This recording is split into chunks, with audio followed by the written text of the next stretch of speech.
आज उदयपुर में गोवर्धन झील के अंदर योग का कार्यक्रम हमारे युवा मोर्चा के साथियों के द्वारा रखा गया। जिस प्रकार हम देखते हैं कि पूरा विश्व योग बना रहा है और पूरे विश्व में योग का प्रचलन कहीं से निकला है तो वो भारत से निकला है।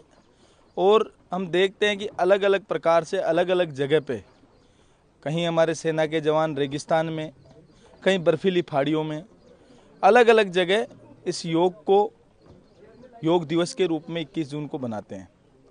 और 12 साल के जो देश के प्रधानमंत्री जी का कार्यकाल पूरा हुआ है, सबसे लंबा कार्यकाल पूरा हुआ है, उसको लेकर हमारा भारतीय जनता पार्टी भी हर मंडल स्तर पे, हर बूथ स्तर पर योग को प्रमोट भी कर रही है। और योग भारतीय जनता पार्टी के कार्यकर्ताओं के साथ साथ पूरे देश की जनता योग दिवस के कार्यक्रम कर रही है। योग से हमारा जीवन की आयु बढ़ती है, हम स्वस्थ रहते हैं। और जीवन में प्रधानमंत्री जी ने आह्वान किया था कि योग सभी को करना चाहिए और योग को प्रधानमंत्री जी भी लगातार प्रमोट करते हैं। उसी के क्रम में आज हम भारतीय जनता युवा मोर्चा के साथियों के साथ में यहाँ पर योग दिवस के जो पूर्व कार्यक्रम है, योग को प्रमोट करने के लिए जो कार्यक्रम है, आज यहाँ पर हमने गोवर्धन सागर के अंदर ये योग दिवस का कार्यक्रम किया है।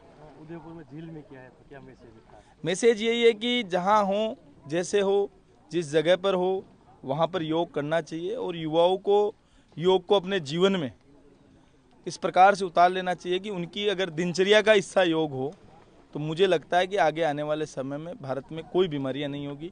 और भारत ही नहीं, पूरा विश्व बड़े धूमधाम से योग दिवस को बनाता है।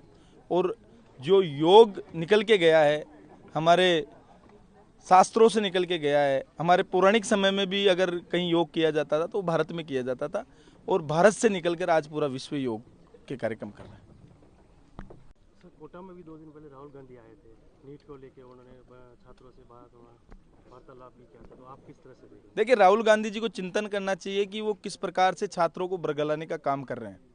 राहुल गांधी जी कोटा में आए थे तो उनको हिसाब देना पड़ेगा कि पिछली कांग्रेस की सरकार के राज में 19 पेपर राजस्थान की गहलोत सरकार के राज में लीक हुए। 450 से ज़्यादा पेपर लीक माफियाओं को अगर किसी ने जेल भेजने का काम किया तो राजस्थान की भजन लाल जी की सरकार ने किया। और मैं आपको बताना चाहूँगा कि पूरे राजस्थान भर में एक भी पेपर लीक पिछले 2.5 साल के कार्यकाल में भजन लाल जी के में नहीं हुआ। और पूर्ववर्ती सरकार में उनके मुख्यमंत्री के पीएसओ को भी जेल भेजने का काम राजस्थान की भजन लाल जी की सरकार ने किया। और उनके समय अपॉइंट आरपीएससी के मेंबर को भी जेल भेजने का काम राजस्थान की भजन लाल जी की सरकार ने किया। युवा जान चुका है, उनको पता है कि बरगलाने से कुछ नहीं होने वाला। आने वाले समय में युवा उनसे जवाब मांग रहा है। और एक प्री प्लान तरीके से जो कोटा और सीकर हमारे आने वाले शिक्षा नगरी है, कोटा का बरसों से नाम है, उसको बदनाम करने का काम अगर कोई कर रहा है तो राहुल गांधी जी उल जुलूल बातें करके कर रहे हैं। और सीकर को भी इन्होंने बदनाम करने का काम, कोशिश इनकी सफल नहीं हुई है। और सबसे पहले नीट का पेपर लीक हुआ, वो व्हाट्सएप के माध्यम से केरल से आया। और सबसे पहले अगर किसी सरकार ने कार्रवाई करी तो राजस्थान की भजन लाल जी की सरकार ने कार्रवाई करी। तुरंत जिनके व्हाट्सएप पे पेपर आया था उनको जेल भेजकर पकड़ के सीबीआई को सौंपने का काम किया तो राजस्थान की भजन लाल जी की सरकार ने।